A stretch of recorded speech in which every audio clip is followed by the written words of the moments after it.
Alright, Bannerlords, today I have exciting news for you. I have just released the Rodok mod on Nexus, and that means you can now go in and you can pick up this whole new free DLC that you can play, where you can play as the Rhodoks, a fully fledged out faction, everything, and that is just one of my biggest ever mod projects, and I am so happy it's done.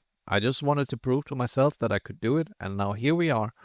So yeah, let's take a look at it. I'm gonna just jump into some pre-recorded video that I already have for you guys. So yeah, this is gonna be a showcase of the Rhodoks, a little combat showcase. It's also gonna be a troop tree showcase. It's gonna be a little map, character creation, all this kind of stuff. So yeah, enjoy it, guys. Let's do a little composition of a 60-40, and I'm thinking we do something like that, and it would be canonical to fight against the Vandians here. And let's just give them a bunch of... I think we would do like a major cavalry-based army composition for them. Let's have them have like a bit better units than we do here. And we'll take... This is of course the Nightmare Sales moderation that I play, because I really don't want to play with the vanilla troops anymore. But yeah, let's try a battle like this. I'm thinking let's give them 60 here, then we can see some pikemen in action. And I don't think we should have the tribesmen involved here. But yeah, let's have the pikemen involved, and we could maybe also skip on the river skiff. Yeah, let's skip on the river skiff. Now, I'm pretty sure we're gonna have the pikemen involved here, and I think we should do a kind of like, maybe this is too much. I don't want to do a very long battle. We're just gonna do like this, and then you can see some of the action of the pike. Grunwalder also has a war pike, so we can use this to showcase everything here. And I'm also gonna be making a sandbox start, so you can get the idea here of what this entire Rodok DLC is gonna be about. And yeah, I am calling it a DLC because I genuinely believe that this is a full playable DLC. That obviously I'm limited a little bit by the amount of kit features that I can do right now. I can't edit the campaign map because I'm still waiting for the war sales kit to update for public release. So yeah, we're gonna be waiting for that, and also it's completely new waters that I'm gonna be trotting in. All right, let's see if we get some of the Rodok music. It's not always guaranteed. I have like music playlists added into the game with some iconic Rodok music here, and as you can see, we got the nice sunset. And I am thinking here we will do 2 groups of sharpshooters, or 2 groups of range, and we'll be just lining them up like this. So we have like a little kill box here in the middle. And then we will broaden our infantry division, so we get the pikes here. They're gonna start at the back, but they will hopefully move to the front because the cavalry is gonna be coming. And yeah, so you see here's some of the... Okay, we did get vanilla music. That's alright. Let me turn it down a little bit.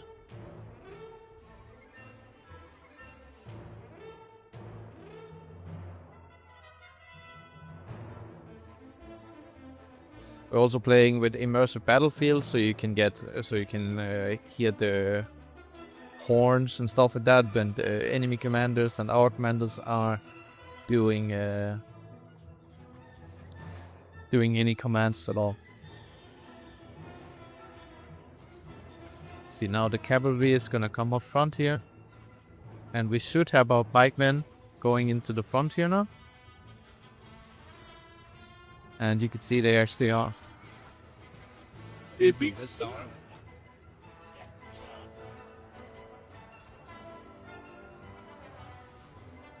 And now we'll move our pikemen to the back, so our crossbowmen are gonna get them.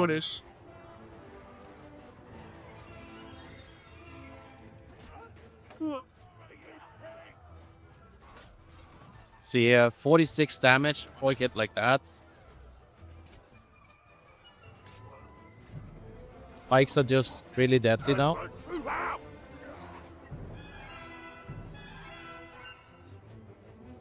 Let's try the arbalest also.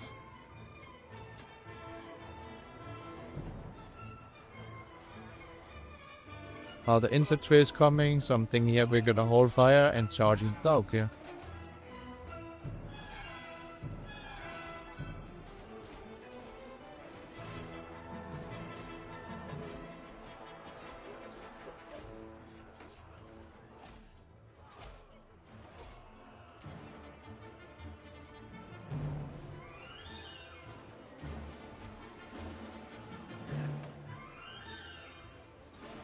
Battle is going quite okay, but we have kind of lost most of our crossbowmen, the back to the knights. Probably because we just have enough pikes. But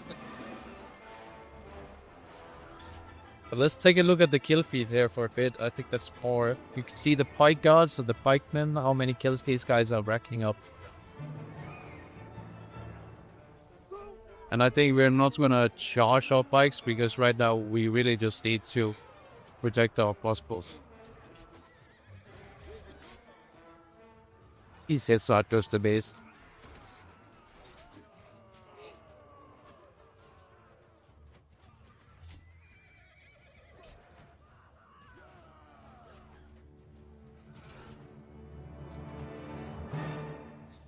So let's talk about what I did to the pike and what I did, and we can later showcase what I did to the crossbow.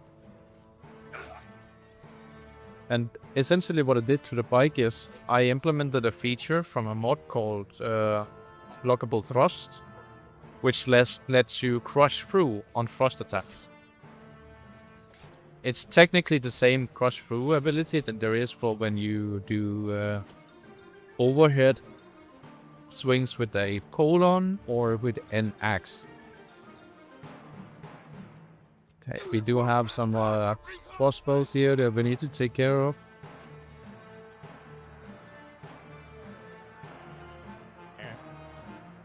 I think we were actually kind of lucky that they were standing all this well back.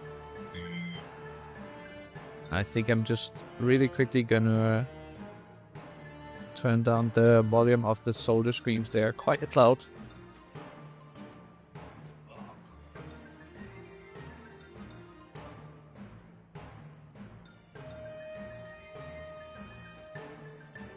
But yeah, so what I did to the pike is essentially I made it so you can only block a pike if you have a shield or if you parry it. And parrying, it's like you have to do chamber blocks.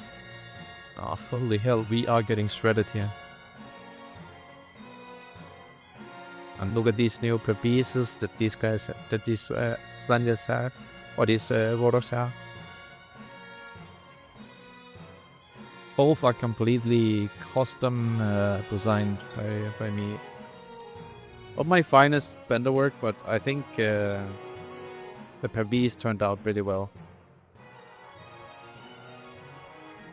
You can see here, like, the pike, it's just deadly. And I'm sure someone will eventually make, like, an RPM patch for this, but yeah, as you get the idea of how the pike really works, you can use it actually, like, as your... Like, I could see myself taking a pike now, rather than having a bulge or another polearm if I'm, like, on foot here. And let's just take a quick look at the kill feed here. You can see the Sarge popped off, and the pike guards and the pikemen, they kind of popped off, and even the veteran spearman. The veteran spearman is a shock troop, so that makes sense. And the sharpshooters, especially the admirals and the normal sharpshooters didn't pop off that bad, but yeah. So essentially, like, the admiral sharpshooter, he's like the main guy. You want to get to him. Let's see if we can find one of them. This is just a sharpshooter. Do we even have any left? We have 6 left.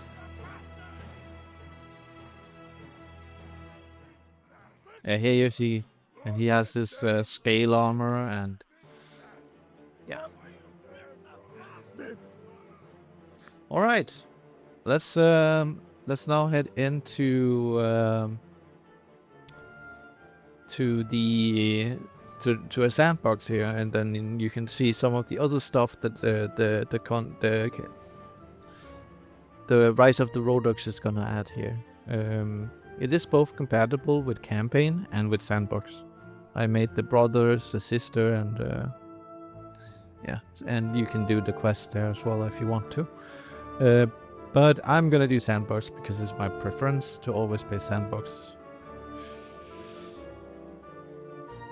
And here you're gonna see yourself coming through a little character creation where you can select the Rhodoks, and we'll just skip the video. Here you select the Rhodoks. Then you get Rodok music playing, just as if you click the other ones. And you can read what their backstory is, but we're not going to do that now. I'm going to leave it to the people that want to do that. And then here you have the bonuses. The Rhodoks are rivermen, so they have these, the coastal area bonus. And then they have a few of the bonuses that the Blandians also have. You can see here, they're like a mix between the Nords and the Blandians here in terms of their bonuses. And I think I do have a character created here. Yes, I did. So now the Rhodoks, they come with a unique character creation because it is the weakest faction on the map in terms of starting position. And if you want to like serve the Rhodoks, they only have 4 settlements at the start. So I decided to give them a little bonus. So you can start with 6 focus points in a crossbow. This is the only faction you can do that with. Or you can do polearm, or you can do one-handed. So you have the ability to create a fine warrior. And we are going to do a crossbow here. And then you see here we have practice at the crossbow range. And then I'm pretty sure it's the drill with town militia and fought as a crossbow skirmisher. Let's see, now we have 6 focus points in the crossbow tree here. And then I think we'll do the famous escapade in town. Gonna start as a 30-year-old. And let's do Rodok colors. And I'm thinking we're gonna do a boar icon here.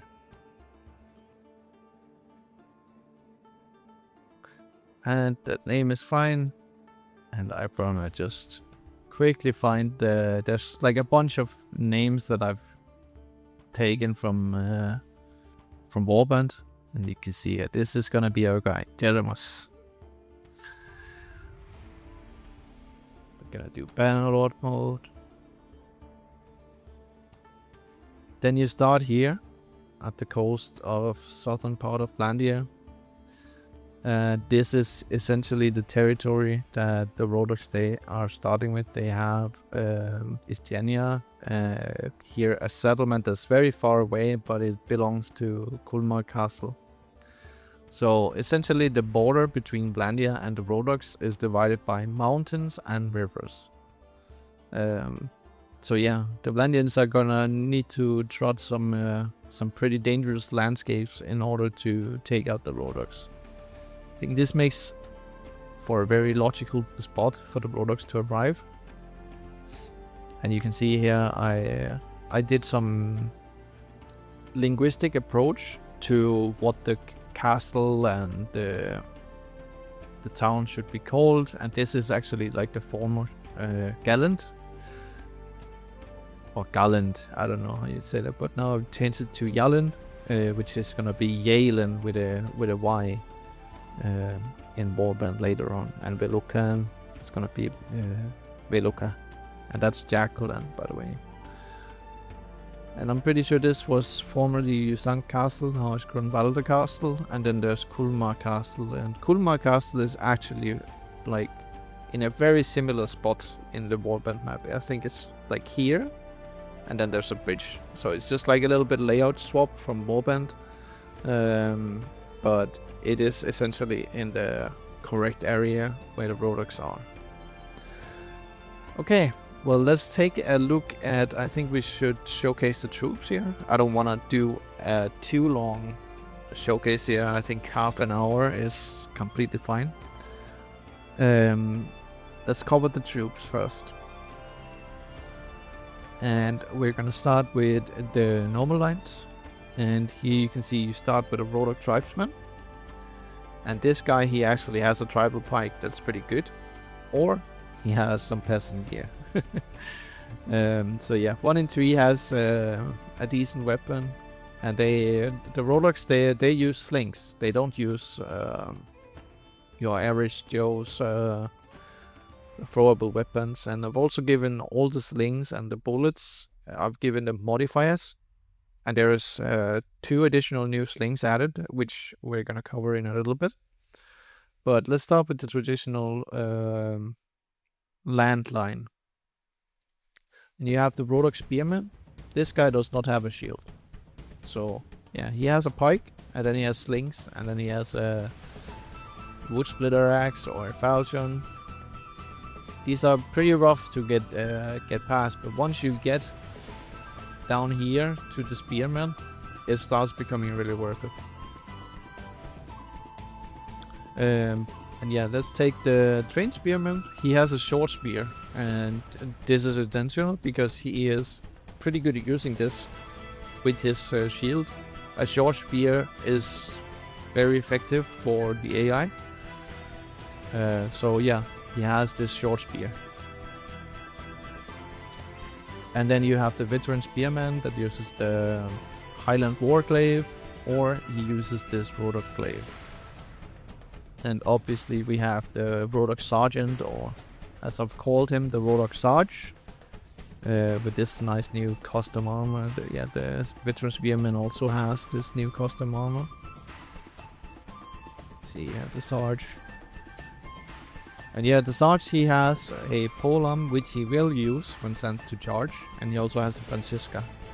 And then he has the Plebeius, and sometimes he has the Warglaive. So the Sarge Volt, he will only get 1 out of 3 sets, so he's not like a superior shock and infantry unit, but he is very solid. And you can put him in shield wall, and he will do quite okay with this war cleaver. The same thing applies to the Rodok pikeman. This guy is using a pike, obviously, and then he uses a Rodok longbill, which is a 2-handed axe. And then he upgrades into this pike guard, which uses the 2-handed war cleaver. Let's see its stats in 2-handed. This is a pretty deadly weapon, makes him a very capable shock and pikeman. So he is essentially like what the Skjalbestir is to the Nords, this guy is to the Rhodoks. He can't stand by himself because he has no shields, so you're gonna need some Sarge, or you're gonna need some River Wardens. And then they have the normal crossbow line. Now these guys are a little bit unique because they come with 2 sets of quarrels or quivers, or 2 sets of bolts. So they have more ammo than your average shock or crossbow guy.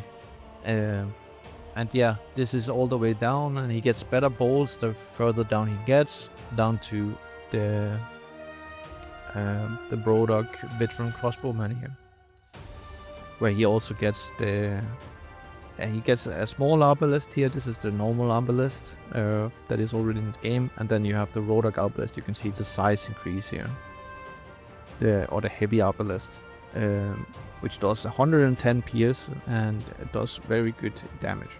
Doesn't have very good melee capabilities, this guy, but you are not meant to use him like that. You're meant to use him like as a supportive long duration fight. Has ammo for that with 44 bolts. Okay, let's take a look at the river line here. Then you start with the river skiff, Now these guys are not particularly deadly, but they will hold their hands or will hold their will do fine against stuff like sea raiders. And the same thing applies to the Bargeman. Has the spike club. It's not a very deadly one, but once you get down to the River Warrior and the River Warden, that's when it gets serious. You get this Rodok Engraved Sword, which is a very fast sword. He has that in... Yeah, he also has a short build that does 69 pierce damage. And yeah. Pretty good armor also for a tier 5 unit. Not the best head armor, but he is definitely someone that you shouldn't mess around with on a ship. And yeah, they have some of the new war slings here that I've made here, which has a lot higher accuracy and a little bit faster missile speed. So they will shoot further, but they don't have much ammo. Obviously, when you have ship upgrades that gives you increased ammo on deck, then these guys will also have increased ammo and they can shoot longer on ships. The upside of having a sling is that you can also use it with a shield. So they will also cover themselves when they are using it, much like if they were using axes or throwing axes or javelins. And yeah, here you see the skiff sling, which is the less deadly version of this one. The skiff sling actually does, I think, a little bit more damage, but it has less missile speed and less speed. So it is not as fast, but it is a pretty deadly weapon if used in a short range skirmish. Yeah, let's now head to the actual juice of the Rhodoks here. We will find the River Sun. This is the noble line. These guys come with a Highland Spike Club. Or I think they have the Rodok Spike Club or Sika. It's not the best melee weapons, but these guys, they are essentially a ranged noble unit which you can get from either taverns, or you can get them from taverns located in the Rodok areas, or from the castle villages. And note that some of these castles, they actually have 3 bound settlements, just 2. So you have 5 spots where you can pick up sharpshooters from when you play as the Rhodoks. But yeah, let's take a look at what he becomes. Have the River Hunter. This is where it gets a little bit more deadly. It's a slower crossbow, but does more damage. He also gets a helmet now, a proper helmet, a little bit better armor, and yeah, then you move down to the River Guard, where you then get the heavy arbalest, and essentially what he becomes is, and you can see this guy, he looks much like a Company of the Golden Boar type, and that is very much intended here. Because I wanted them to have a background of some of the Rodok units are former Boar, or Rodok heroes are former Company of the Golden Boar mercenaries. Essentially, Grunwalder has a backstory of having served with the Company of the Golden Boar. And then here you see you have the Rodok Sharpshooter. I don't know why that moves into... Okay. This is something that I've just recently started working on. But yeah, you have the Rodok Sharpshooter, where he now gets this decorated heavy arbalest, which is 10 more pierce damage than the other and a little bit faster. This is a very deadly one, and he also gets this heavy pack bolts, which has 33 stack size. So he does have a lot of ammo for a kind of like an archer and he also has a shield, very capable melee. Obviously his armor is not like super S tier, but he is very good. He is like I would say he's on par with the Fiends. Maybe the Fiends will still win against them because they have faster fire rate, but he is definitely not someone you're gonna mess around with. And then we take the Admiral Sharpshooter here. And this guy, look at the crossbow skill, look at the athletics, look at the mariner. And yeah, he also has a high polearm skill, but yeah, that's just cosmetic. He doesn't actually have a polearm. And then you have this Rodok mountain sword here for him, and the decorated harbalist, and the Rodok Paris, and this new dark scale armor that I given them. He is very well armored for a ranged unit, and you'll find these guys, they can hold their own both in melee and in range combat here. Yeah, so that's the Rodok units here. Now the DLC also adds 2 new minor clans. Let's take a look at them first, because they are essentially also Rodok. And then you have the Company of the Iron Thistle, which is a Rodok freebooter band. And let's find them in the troops. Here you have the Iron Root, which is the first guy here. And these guys are very unique because they use a pike and a crossbow. They don't have any other melee weapons. But they are very deadly for a mercenary band. They go up to tier 5 as per Nightmare Seal standards. So if you play vanilla troops, these guys are gonna be better than your average minor clans that only go to tier 4. And then there is also another mercenary clan that I added in for flavor, which is gonna be the Baneland, or the Sons of Baneland. And you have the Baneland Strenger, and you have the Baneland Warrior, and the Baneland Veteran Warrior. We're just quickly gonna cover what they are. They are a javelin thrower that has a 2-handed axe and a shield. So they throw javelins while they have the shield, and then they go function as a shock troop afterwards. A little bit like the Skolder brothers, but except they don't have a one-handed sword. All right, let's take a look at what essentially it feels like to play as the Rhodoks here. We start out by any other normal campaign here. And that was lucky. We will head straight to Jalen while we wrap up this episode here. And here we should be able to find Grunwalder. I think I'm just gonna sell some gear so we can pay our way to get in. Okay, he was actually not here. Maybe he is gonna come soon. Here he is, the manager. Right. So who might you be then? The High Chieftain of the Rhodoks. And yeah, this is gonna be where I wrap this video, because I'm gonna leave it to you guys to actually play the DLC, and I'm also gonna be playing it myself.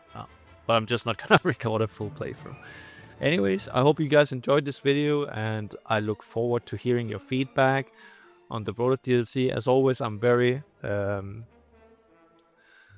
I'm always listening for feedback regarding like what type of balancing, in terms of features, this kind of stuff. So just drop some comments about what you would like to see the Rhodoks have or not have, and I'll take a look at it. I can't make promises I will do every single feature that you guys want me to implement, but at least a lot of them.